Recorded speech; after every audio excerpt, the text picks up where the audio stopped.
அன்பான மக்களே, நம்மளோட ஐயனார் துணை செம்மையாக போயிட்டுருக்குங்க. ஐயனார் துணையில் இன்றைக்கி எபிசோடு சூப்பராக இருந்துச்சு அப்படிங்கிறது தான். இப்போ கார்த்தியாவுக்கு மேரேஜ் பண்ணுறதுக்காக கல்யாணம் ஏற்பாடு பண்ணிகிட்ருக்காங்க.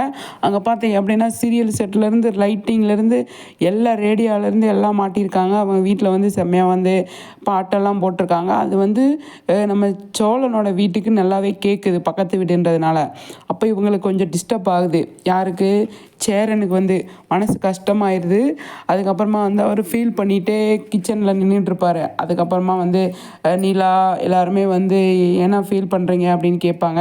அதெல்லாம் ஒன்றும் இல்லைப்பா அப்படின்னு சொல்லி சொல்லவுமே இப்போ சோழன் வந்து என்ன பண்ணுவார், அண்ணனை வந்து நம்ம வந்து இப்படியே பார்க்குறது கஷ்டமாக இருக்குது அப்படின்னு சொல்லிட்டு வானா அப்படின்னு சொல்லிட்டு அவங்க அப்பா நடேசனை வச்சுருந்த சரக்கை எடுத்து ஊற்றி மிக்சிங்கை போட்டு கொடுக்கவே தண்ணி அடிக்கவே வந்து சரக்கை உள்ளே இறக்கமே மனசில் இருக்கிறதெல்லாம் வந்து சேரன் வந்து பேசிகிட்டு இருப்பார்.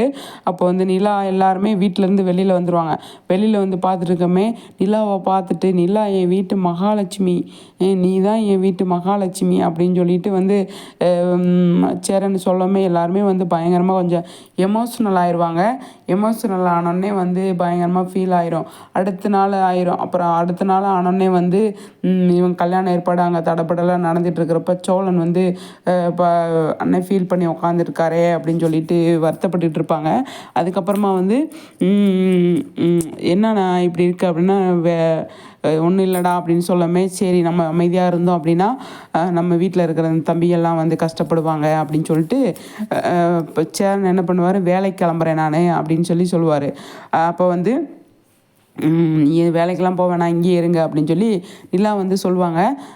அப்போ இல்லை நீ வேணாம் போயிட்டு தான் ஆகணும் அப்படின்னு சொல்லும்போது நீ வேலைக்கும் போக வேணாம் ஒன்றுக்கும் போக வேணாம் அப்படின்னு சொல்லிட்டு சோழன் வந்து சேரனை வந்து வீட்டுக்குள்ளே கூப்பிட்டு போயிடுவாங்க. அது செம்மையாக இருந்ததுங்க பார்க்குறதுக்கு.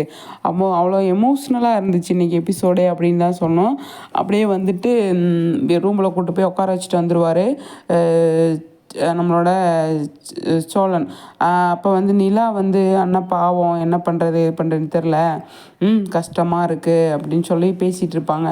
எல்லாமே ஃபீல் பண்ணிகிட்டு இருப்பாங்க. அந்த நேரத்தில் வந்து நடேசன் என்ன பண்ணுவார், சிக்கனை வாங்கிட்டு வந்து இதை பாதியை பொரிச்சிரு பாதியை குழம்பு வச்சிரு அப்படிங்கிற மாதிரி வந்து கொடுத்துட்டு போவார். அந்த இடத்துல ஒரு செம்மையாக ஒரு இது இருக்கும் அப்படிங்கிறதான். அதுக்கப்புறமா வந்து சோழன் வந்து என்ன முடிவு பண்ணுவார், நம்ம கல்யாணம் மாப்பிள்ளை எப்படி இருக்காருன்னு சொல்லி பார்த்துட்டு வரலாம், நம்ம போகலாம் அப்படின்னு சொல்லி அவர் வந்து கிளம்பிட்டு இருப்பார். அப்போ வந்து அதெல்லாம் வேணாம் அப்படின்னு சொல்லி எல்லாருமே சொல்லுவாங்க. நிலா சொல்லுவாங்க அதெல்லாம் வேணாம் அப்படின்னு. அப்போ சரின்னு சொல்லிட்டு பாண்டியன் எல்லாமே வந்து சொல்லுவாங்க போவேணா அப்படின்னு சொல்லிட்டு. இல்லை நான் போயே தீருவேன் அப்படின்னு சொல்லிட்டு நம்மளோட சோழன் வந்து போகிறாரு. அங்கே போனால் என்ன நடக்குது